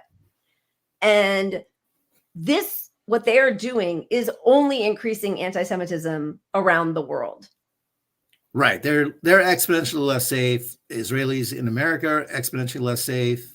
The world is less safe because we're closer to. Which is giving more of a reason for Israel to have to exist. Right. You know what I mean? I agree, but I think part of it is that their own culture, like 60% don't want aid to Palestinians, something like that. Like they're so indoctrinated into thinking, and the government has indoctrinated their own people. It's right wing. Like Netanyahu was right wing, but then he. Yeah, it's like blaming everything bad on Trump. It's like, nah, that's who we've been for a really long time. He just ripped the Band-Aid off. Like, Israel's a settler colonial project it's deeply racist, right? So like this is sort of like the culmination of 75 years of a Zionist project. I think so. And I think part of it, though, is that the government running Israel now has gotten so extreme. Netanyahu was going to lose his election. And so he barely won his last election by embracing the farthest right extremist people in his country. And they've all been part of indoctrinating their own people. So, you know, part of it is actual blindness to how the world is seeing them a little bit. I mean, I don't think they entirely are unaware. I definitely think things changed after October 7th. I mean, then it went like, I think 2% of Israelis, when they're polled, say that they think there should be less violence against, Palestinians. But before that, I don't know what the numbers were before that. I think, just like 9/11, right after 9/11, a lot of people were like blood. Yeah, you want thirsty, bloodthirsty, right? But again, I think my point is more like, why are they stoking the flames at this level of showing how sick and depraved and bloodthirsty they are, and using like truly like Nazi language? And I do, I went back and I had seen this interview before, but I went back and read the transcript of it. It's sorry, I had to write everything down because I knew I was gonna have many shots. Notes, you're cheating. I know. Okay, so Tony Greenstein, who's an activist and blogger, a veteran of the Palestinian Solidarity Movement in the UK, had a book out, I think it was 2 years ago, called Zionism During the Holocaust, The Weaponization of Memory in the Service of State and Nation. And he details in it how, obviously, Zionism started before Nazi Germany came around, but they used that to their benefit, so much so that Ben Gurion, who became the first leader of Israel, fought against the saving of 10,000 children who the UK said they would take because they could not get them to go to Palestine. And if he could not use the threat of death and extermination camps to help create an Israeli state, he would rather have them die and say, look, that's what happens when people don't come to Israel.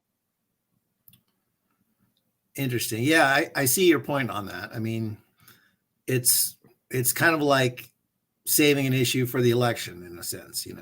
You know what? That's exactly what it is. That's why we're never going to solve Roe v. Wade, and Republicans are never going to solve the border issue, right? Because they want to be able to use it. But it's just so you guys don't all think that I'm crazy. And it's a lot. I won't read all of it, but I put up a little bit here.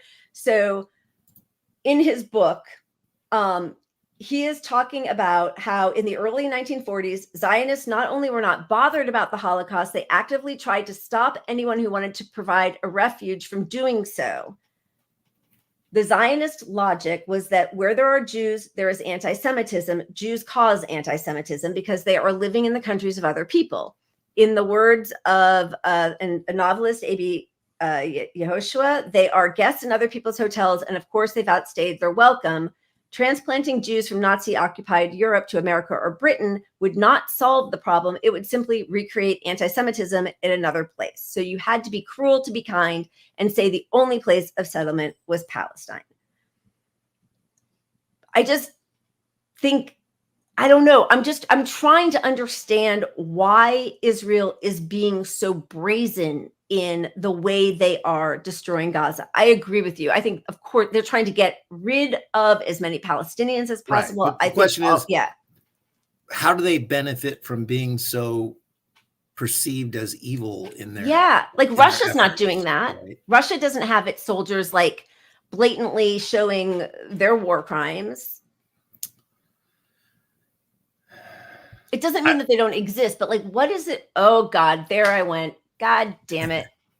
I gotta come back. You better show up Timeline Cleanse. Should I? Yeah, I'll kill some time with sakes. Sorry. Biden had some gaffes this week, so let's show so you're forgiven, because if Biden does it, I mean, no, but let's show a little Biden action. And we didn't have the one clip. We tried to have the clip of him recognizing the long dead person that he met with. But the audio was so bad, and this is where the FBI or somebody's doing some shit. Honestly, when I try to increase the audio on the clip so you could hear it, it actually lowers the audio on the clip, and that's some weird stuff. So anyway, this is the most election of our lifetime. The beer brewed here, it is used to make the brew beer in this refinery. Oh, Earth Rider, thanks for the Great Lake. There is some movement, and I don't want to, well, maybe choose my words. There's some movement. There's been a response from there's been a response from the opposition, but yes, I'm sorry, from Hamas, but it seems to be a little over the top. We're not sure where it is. There's a continuing negotiation right now. Morgan Sherwin. This is Morgan Sherwin and Sam Cerruti. There are our team members here.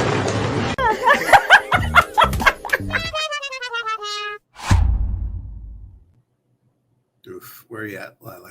Get on here. I'm here. I'm back. Oh my God. StreamYard killing me. Well, at least we have him in charge to deal with the opposition, the Hamas. Yeah. If I ever feel bad about not being able to come up with a response here, I'm just going to remember Biden speaking to the entire world. Too. I am better than Biden at public speaking. So. And that guy wants to do it for another 4 years. The guy who's like, hey, Mr. Biden, this is your mom over here. This is your son. This is unbelievable. I don't want to be ageist, but he's not there. He is definitely not there. Okay, sorry. I just want to see, because I know there was some other thing. I know we don't have to go through the whole thing, but there's a lot of citations in there. And what I do think is interesting is back here in the States, AIPAC has now, I think they've raised $90 million since October 7th. And they are using huge amounts of that money to target any politician who is pro ceasefire, any candidates. And at the same time, many AIPAC funded Democrats are working on a new security supplemental, which includes a Biden proposal to waive congressional oversight of $3.5 million in military aid to Israel. So it is sort of this, like, as you say, anti-Semitism is growing. And we know now the ADL is considering, I think, like they said, there's like a 300% rise or something in anti-Semitism. Every time they do that, they get more money. AIPAC gets more money. But what they didn't, and obviously we've shown this before, but their rise in anti-Semitism up to this point has been largely due to them changing how they characterize something as anti-Semitic, and a gathering of pro-Palestine people is anti-Semitic according to the ADL. Yeah. So any pro-Palestine or ceasefire march is considered an act of anti-Semitism. Saying Palestine should be free from the river to the sea is now an anti-Semitic statement. Yeah. And, you know, I mean, unfortunately, a lot of people have been taught that for a long time. But the mere act of calling for a ceasefire is anti-Semitic. You know, So I just went, for the first time, the ADL is counting pro-Palestinian rallies that do not feature overt hostility towards Jews in its count of anti-Semitic incidents. The ADL released a report today claiming to find 3,283 incidents of anti-Semitism, but roughly 1,300 of these, or 40%, appear to be rallies featuring anti-Zionist chants and slogans that were never counted as anti-Semitism before. Right. And what that does also, it boosts their funding. But what it also does, when our government is so clearly and openly beholden to Israel, while so many people are suffering here, it brings out the worst of the right, left, whatever. The worst people in society now have a scapegoat, that on some level is justifiable. The scapegoat is, the country is, our government giving all this money instead of aid to our own people is. Doesn't mean you should ever blame someone from Israel. That's ridiculous. But it will actually increase real, tangible acts of anti-Semitism in this country, unlike these false claims, which are just people calling for literal peace. Yeah, I mean, that is yeah, exactly. I mean, real anti-Semitism. I see it, I mean, I do see it from people on the left a bit who are talking about, Jews owning the media or Jews wanting their war and, conflating. And this has been another project of Zionists, but conflating Zionism with Judaism, when we know that most Zionists aren't even Jewish. They're, fundamentalist Christians, honestly. But that conflation works well for the state of Israel, and it works horribly for Jews around the world. So. Yep. And, Pelosi, I want to show the clip of Pelosi because it's astonishing to me how beholden we are to Israel as a country. It really is a truth that our government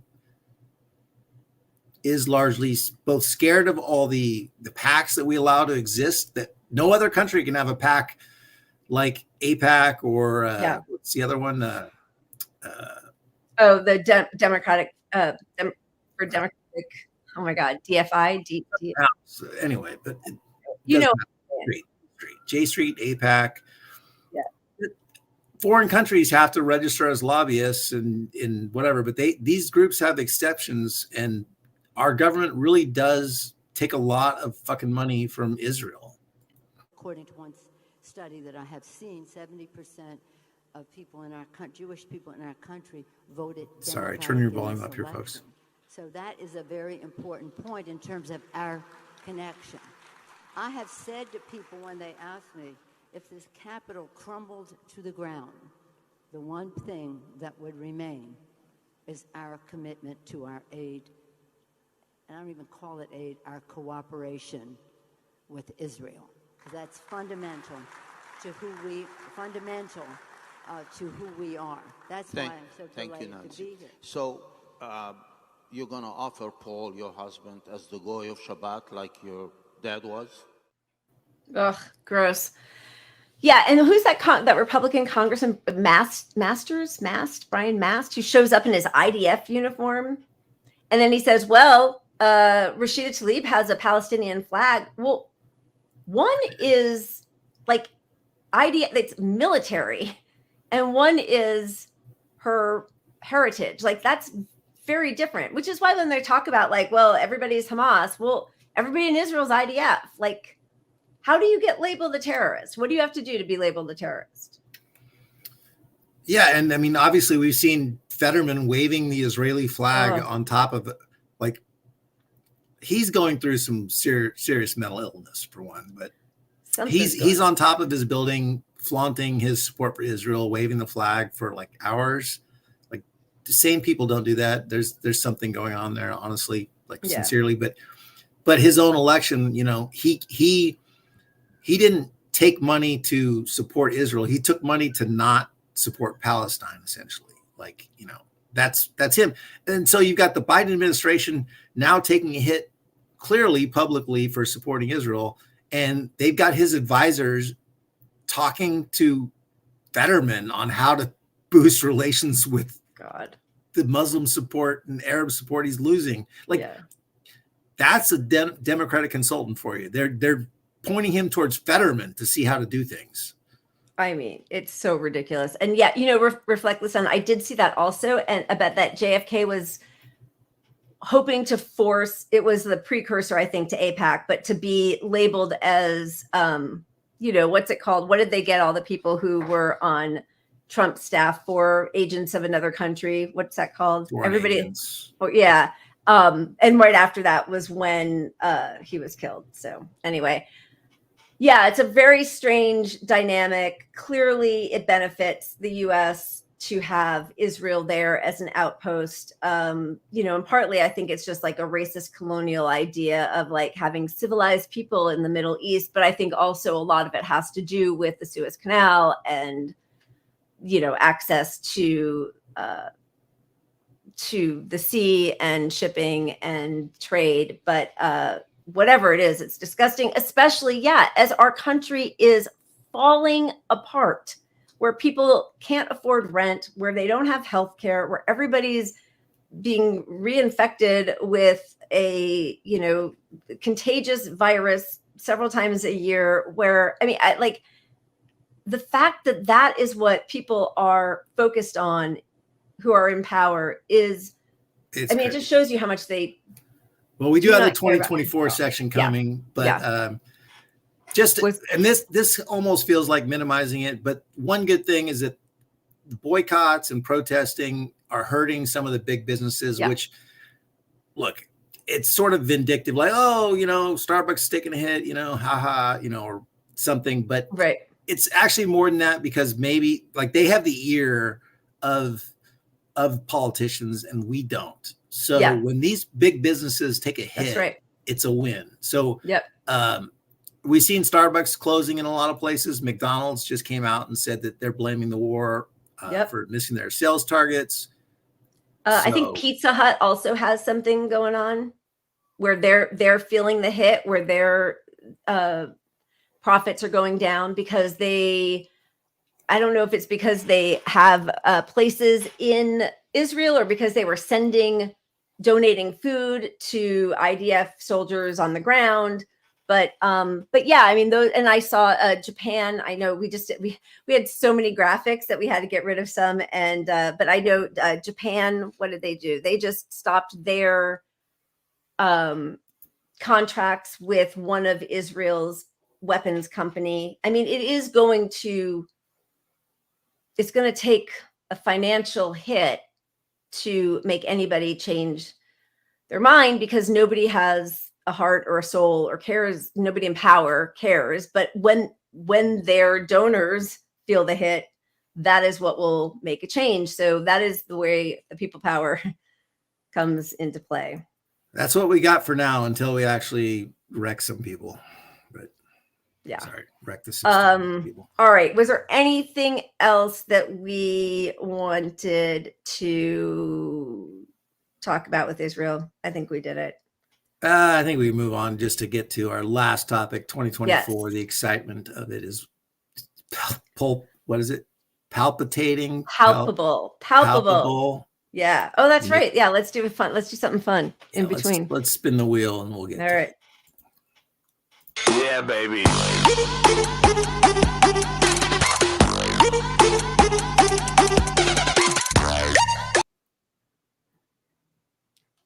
All right. Hey, what? Who do you guys want? You want Joanne Reed or Kamala Harris? We got that is such a losing question. 98% Hitler. Which is it? Yeah. First vote gets it. First vote. Nobody. I think it's a Joy. All right. Devin says Joy. Let's do it. Joy. This is the most election of our lifetime. Congressional negotiators continuing work on a bipartisan deal to tie border policy changes to funding for Ukraine. Over the weekend, President Biden said he's ready to take action if Congress is serious about solving the border issue. If that bill were the law today, I'd shut down the border right now and fix it quickly. And Congress needs to get it done. Starting another fucking war. Before we go, I just want to apologize very quickly. I was chatting during a clip that was playing, and we try to keep this show very PG-13. So I just want to apologize to anyone who was listening to my behind-the-scenes chatter. Deeply, deeply apologize for that, because it's PG-13 up around here. So thank you to you all for watching the Great Down.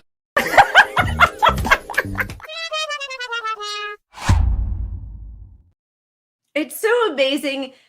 There's a genocide going on.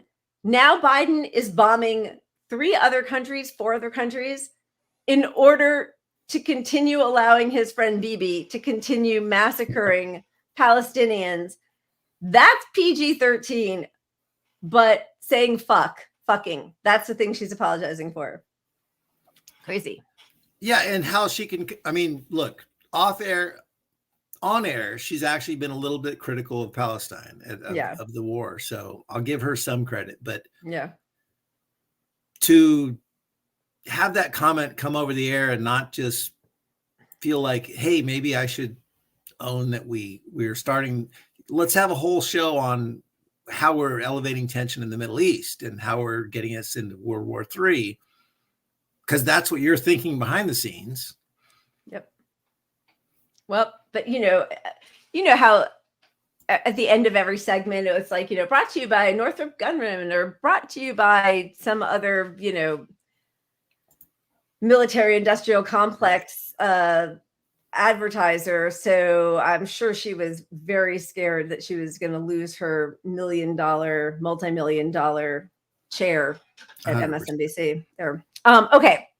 Thank you, Kimmy. So cheers. Thank you, Kimmy. Yeah. Thank you so much. So let's see how the polls are going, because that's what 2024 is all about. Winning the election. If you're stopping fascism. Biden has dipped across months of NBC News polling. Trump has largely held steady. So now he has dropped from 49% Biden to 42%. And I love how they say that. I mean, that's 7 points. Okay. And Trump has gained 2 points. Like, I don't know that I'd say, I mean, yes, steady, but like, oh my God. I don't like neither. I want neither of these people. Did you see? So Nobody by the way, wants hey, nobody. Exciting news. Do you know Biden won Nevada yesterday? In case anybody was wondering, I think he was the only person on the ballot. Nikki Haley, however, was also on the ballot on the Republican side. And the only other person on the ballot, I have it here somewhere, but I also had to get rid of that. No preference or something like that. Yeah, no preference, beat her 2-1. Like 62% was no choice. Yeah, no, it was worse than no preference. It was like none of these candidates. None of the above. None of the above won by 30 points. Yeah. So we should have a system where you cannot win the state if you lose to none of the above. Like that, you should have to keep trying. Let's get another candidate. Something, because 70% of the people don't want the two people who are running. This is not. You could close your eyes, have 10 shots, spin around, and point at somebody, two people, and find two better people than the ones who are. One of these two men is going to be the leader of the free world unless he croaks or they put him in jail. And they're doing what they did in 2020. They're pretending South Carolina win. Like, first off, how many people voted out there? Oops. 4%. 4% of Democrats, of registered voters, voted in their election. In a state that's always going to be red anyway, or not always. The state is going to go to Republicans. They're going to lose. But it's also on the Democratic side, extremely conservative. It's the most, there are a lot of black voters there. So they try to extrapolate, okay, black voters in South Carolina, that means black voters across the country support Biden. But it's not the same black voter. People are not, just because you're black, you think one way. South Carolina voters are very, very conservative. And Clyburn in 2020, he got them out to vote for Biden, and they spun that as a win to say nationally Bernie didn't have support, black voters were against him, and Biden was beloved by black voters. Which is so ridiculous because he 3 days later, he won the biggest, most diverse state in the whole country. Bernie did, California. He won 51 of 55 counties out here. And they totally just memory hold that. And, But it's just propaganda. I mean, you don't put that spin on things if you're the media. If you're doing your job as the actual media, you're beholden to the Democratic Party, which was MSNBC's whole gig, which is why it's surprising or telling, I should say, that MSNBC's own polling, which is always the most pro-Democrat, pro-Biden, pro-centrist corporate, has gone hard against Biden finally. Like, they're finally let's show the clip here of how good, when you see this kind of reporting on MSNBC, it tells me that they actually are going to pull the plug on Biden, and we're going to end up with somebody else at the end. Yeah. We ask folks, hey, if it's the general election and it's Trump versus Biden, in our poll, Donald Trump now leads Joe Biden by 5 points. Compare that to the last time we polled back in November. Trump was ahead then, but it was only by 2 points. And it's even more significant when you look at it this way. Over time, we have been testing for 5 years now, going back to 2019, a Biden-Trump matchup. Remember, 2019, 2020, Joe Biden led. He led big in every single one of our polls. For the first time in November, Donald Trump polled ahead in our poll, and now at 5 points, this is the biggest lead NBC has ever had in 16 polls for Donald Trump over Joe Biden. We did ask this question, Kristen. If one of these cases this year ends in a conviction, a felony conviction for former President Trump, would that change your vote? 45% said that in that scenario, they vote for Biden, 43% for Trump. This is also something the Biden campaign obviously hoping for. Where are we at? We're here.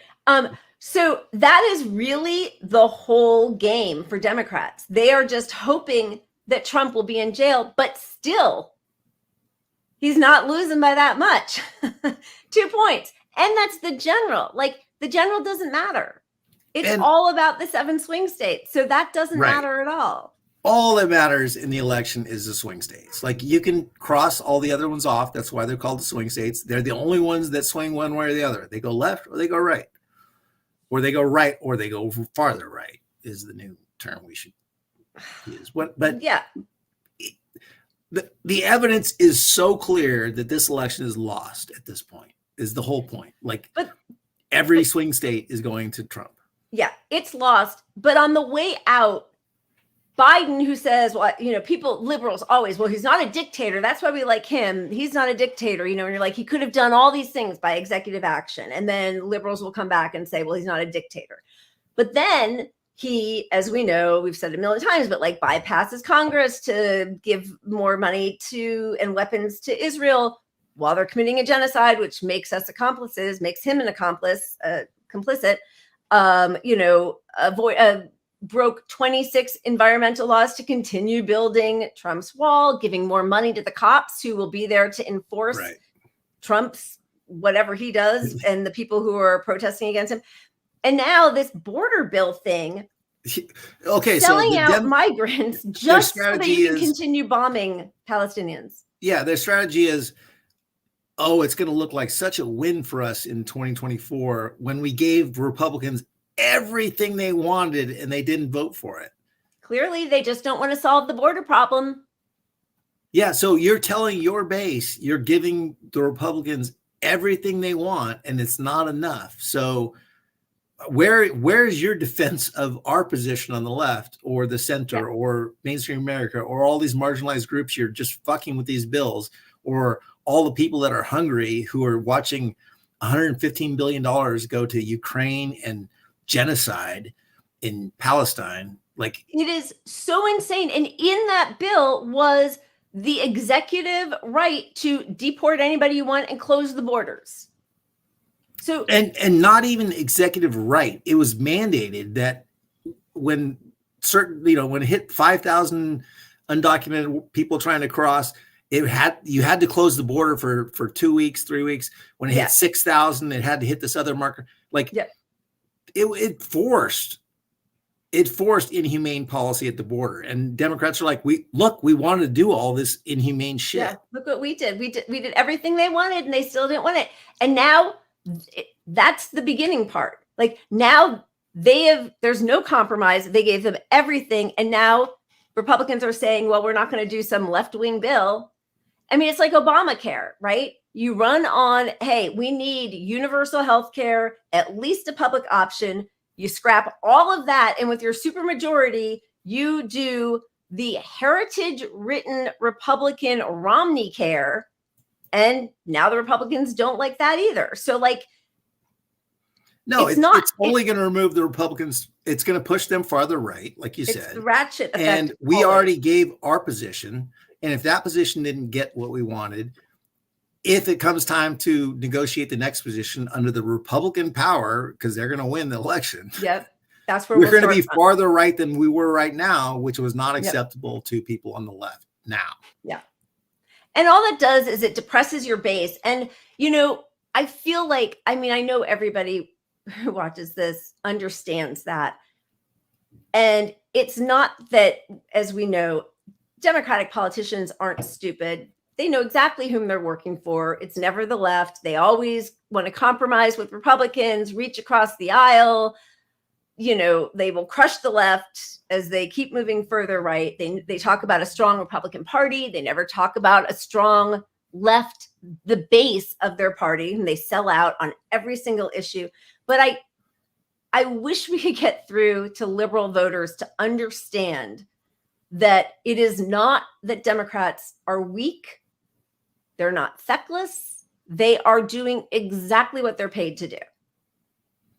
It's look, if you can win an election as a Democrat with leftist stuff, they might, maybe, but if it harmed anyone giving them money, they wouldn't. And all their money is coming from all the people that we fight against, that they publicly fight against. They're the ones funding their Harlem Globetrotter.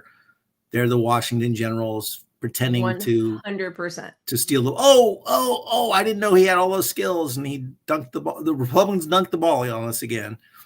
Didn't see that coming. Lucy with the football. Oh, yeah. If only we had a fair right, we would have won this fight, but the right fought dirty, and we can't do anything about it. And then also, and I mean, I hate these sort of like hypocrisy that's always lobbed at Republicans, because it's like, they don't care. They don't care if you call them out on their hypocrisy. And so now I'm about to do it with Democrats. But like, for Democrats to say, well, we gave them everything on the border bill. We sold out migrants who, you know, Biden ran saying that he was going to be more humane, which he certainly has not been on any level. Oh my God, it just happened again. What is going on? But we forced, so when debates come between Biden and Trump, if that's what happens. Thank you for saving me. Yeah. Biden is going to have to say that he agreed with the position he put forward in this bill. Right. So where does that leave? So Trump as a Republican can say, so you agreed on these things on the border, so we don't disagree on that. Right. And yeah, he's not going to out border Trump. Like, Trump will get even more racist. And I mean, whatever, it's like that thing of like in 2016, I can't remember who wrote it. It's like Randy with 2 A's, I think, I don't know, but it's just like Democrats are going to look at the result of the 2016 election, take a look in the mirror and say, we got to get even more racist. And that's exactly what has happened. But what I was going to say is the idea of like holding out an issue that you don't really want to solve just to get more voters, because it is an issue. Like, what's happening at the border is an issue on so many different levels. They never want to tackle the root problems, right? The war on drugs, our overthrowing South American, Central American countries, they never want to deal with any of that. Climate change. Yeah. Which is why half the people are coming, because there's conditions in their country so are horrific. Many reasons, and many of them are caused by the US, but they're never going to talk about US policy towards any of these countries. But it is an issue, and it's never solved on either side.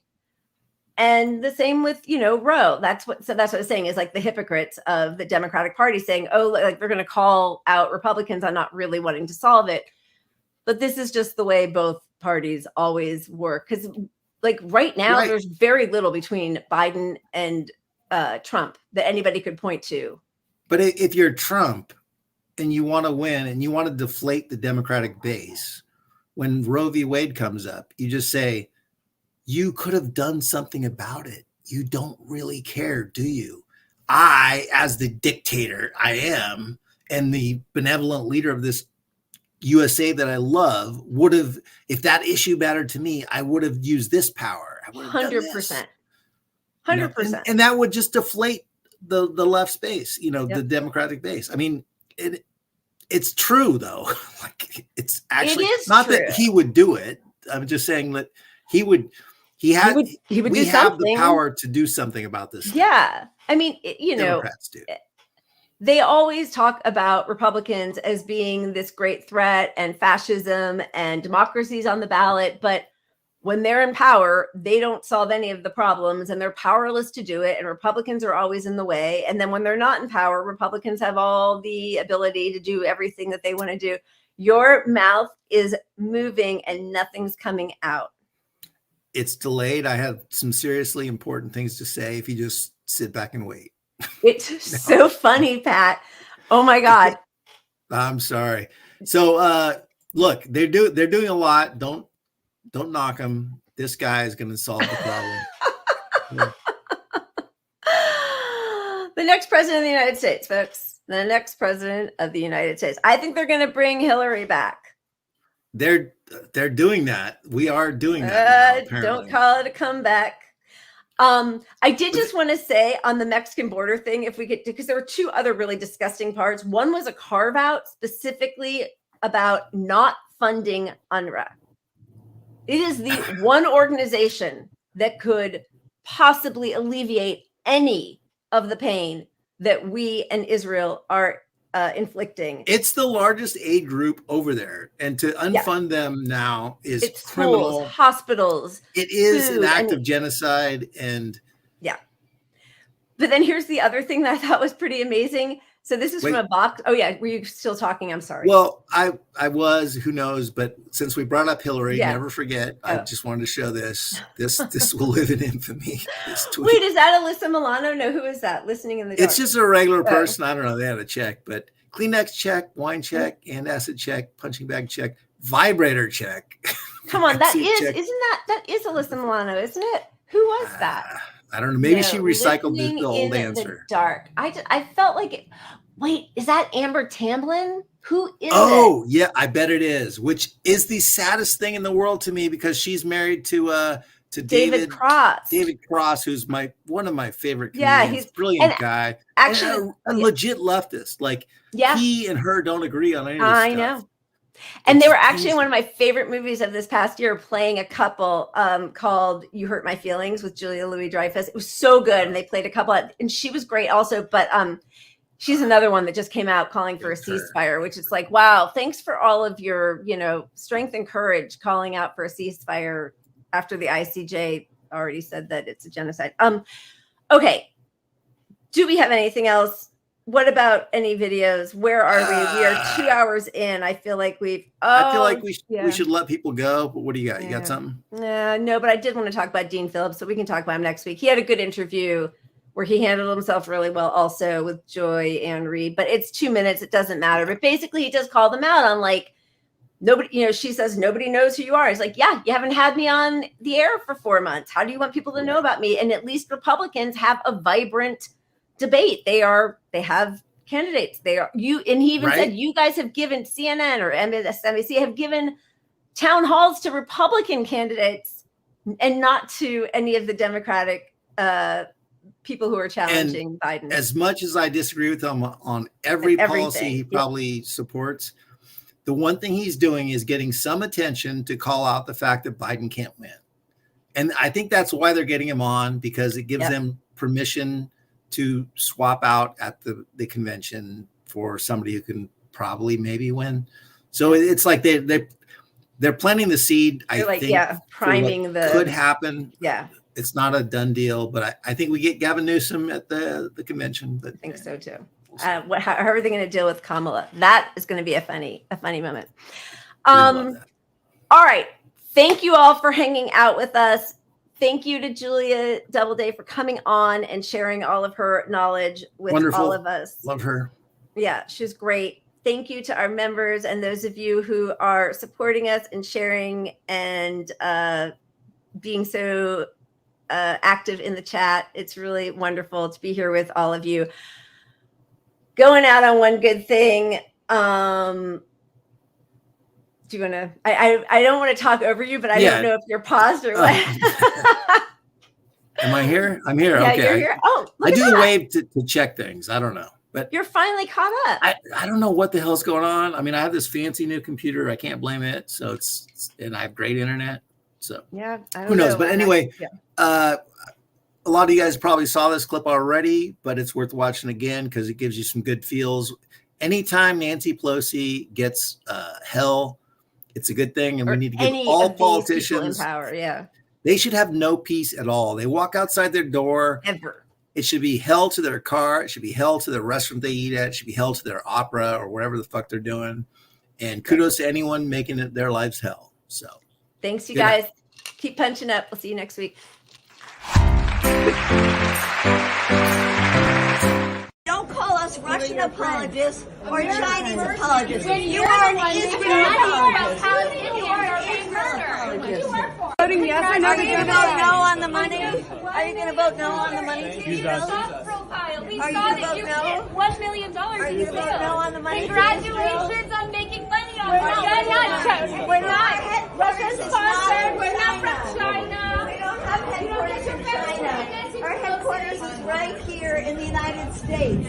And we don't want you giving any more money to Israel. Our bridges are crumbling. We have San Francisco has so many problems. We need the money at home. Congresswoman, we need the money at home. Shame on you. Shame on you.